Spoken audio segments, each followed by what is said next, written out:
So what is an enacting clause? Okay, an enacting clause is where someone states their power or authority to require people to do a thing. Okay, so an enacting clause written in our laws, or the laws made by Congress, is in Title 1 USC Chapter 2 Section 101, Enacting Clause, where it states, the enacting clause of all acts of Congress shall be in the following form: being enacted by the Senate and House of Representatives of the United States of America in Congress assembled July 30, 1947, Chapter 388, 61, Stat 634. Now, the reason why it has the United States of America in here is because the original authority came from the Articles of Confederation, and the Articles of Confederation show the style of the Confederacy as the United States of America, and the Constitution being an amendment to the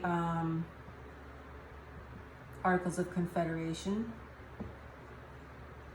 States that in Article 1, Congress shall have the power to make laws for the United States. So the United States is the defense areas or federal lands, right? So the Congress has the power to make the laws only for the defense areas, meaning the federal areas, and they still have to use the same enacting clause. So they have to use the same enacting clause because their power, their jurisdiction, their power and authority originally comes from the Articles of Confederation, style of Confederation being the United States of America, and then the Constitution being an amendment to the Articles of Confederation to enhance their defense abilities, with defense meaning fortification.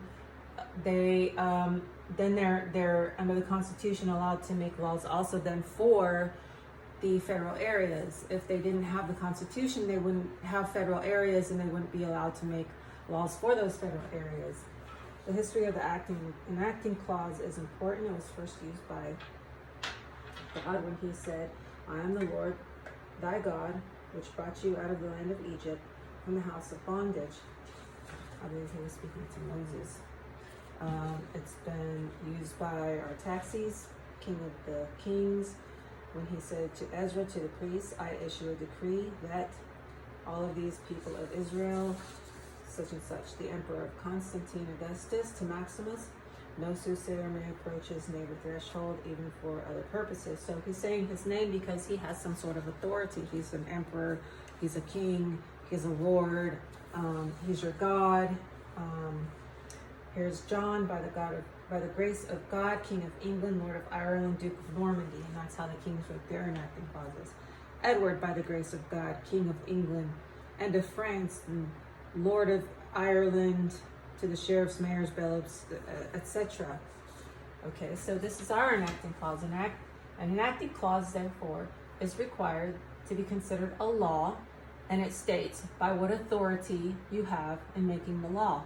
So this is the enacting clause used for any law that's passed by Congress under the Articles of Confederation or the Constitution. In Article 1 of the Constitution, it says that the Congress shall have the power to make laws for the United States being the federal lands, but they still use the same enacting clause because the Constitution is an amendment to the Articles of Confederation. Therefore, the United States of America is listed as its source of power, which came from the states, which came from the people. And then the Constitution, its power and jurisdiction and authority came from the Articles of Confederation, which came from the states, which came from the people. And that's how sovereignty works. In our system, sovereignty comes from the bottom up.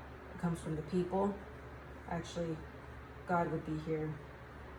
And then the people, and then to state, articles, and then Constitution.